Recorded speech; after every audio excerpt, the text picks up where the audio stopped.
La Côte d'Ivoire ne produit que 160 000 poches de sang pour une population de 25 millions d'habitants selon le CNTS. Pour pallier à ce déficit, la jeunesse Sylvie Patricia Yao initie l'opération Don de sang qui a sa première étape. Cette action vise à participer au bien-être des populations et à sauver des vies. J'encourage tout un chacun à faire le don de vie parce que donner du sang, c'est donner de la vie. Et le sang est une denrée très rare.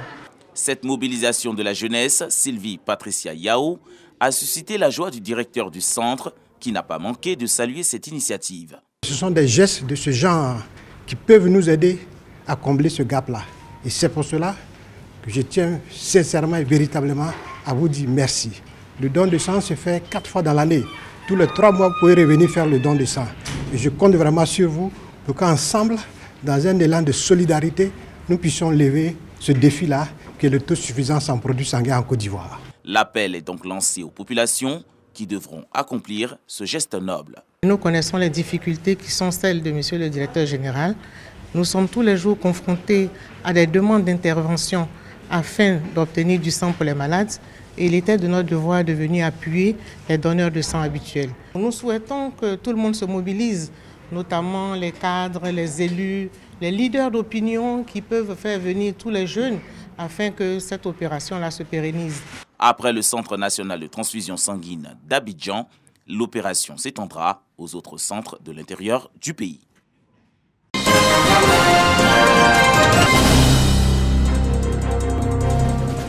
Norbert Kofi est le nouveau secrétaire général du syndicat national des étudiants en sciences de la santé, SINES. Il a été élu à la tête de cette organisation d'étudiants pour promouvoir et défendre les intérêts des étudiants en médecine. Le nouveau secrétaire général national donne déjà les priorités de ses actions. Je tiens ici à rassurer que nous allons travailler dans une bonne collaboration, dans le souci d'améliorer le quotidien des étudiants. Voilà, dans un environnement paisible. Demander aussi aux autorités de nous faire confiance et de prêter une oreille attentive à nos revendications lorsque nous les posons. Une lueur d'espoir pour ces étudiants qui ont choisi le métier de la médecine et qui, à travers cette organisation, valorisent leur métier. Pour le secrétaire général national sortant, il faut poursuivre les grands chantiers déjà entamés par son équipe. Bon vent encore à lui et à toute son équipe et à tout le SINES. Certainement, nous serons encore là pour apporter notre appui, nos conseils. Tant qu'ils le voudront, tant qu'ils taperont à notre porte, nous sommes disposés. Chaque génération a donc sa mission. Et chaque secrétaire général également a sa mission. La mission, c'est comment faire pour que les défis de l'heure connaissent donc des dénouements heureux. Le SINES a été créé en 2000.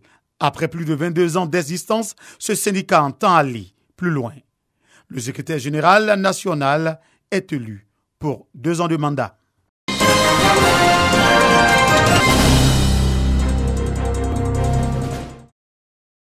Accord scellé, partenariat bien ficelé.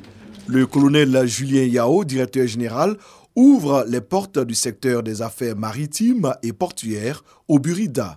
Désormais, les agents du Bureau ivoirien du droit d'auteur peuvent opérer dans tous les réceptifs et espaces en bordure de mer, des lagunes et aussi dans les navires. De la frontière ghanéenne jusqu'à la frontière libérienne, tout ce long-là, nous avons aussi nos antennes, nos arrondissements où nous avons des agents. Donc il va falloir former tout cela pour leur permettre effectivement d'effectuer ce travail-là de façon convenable.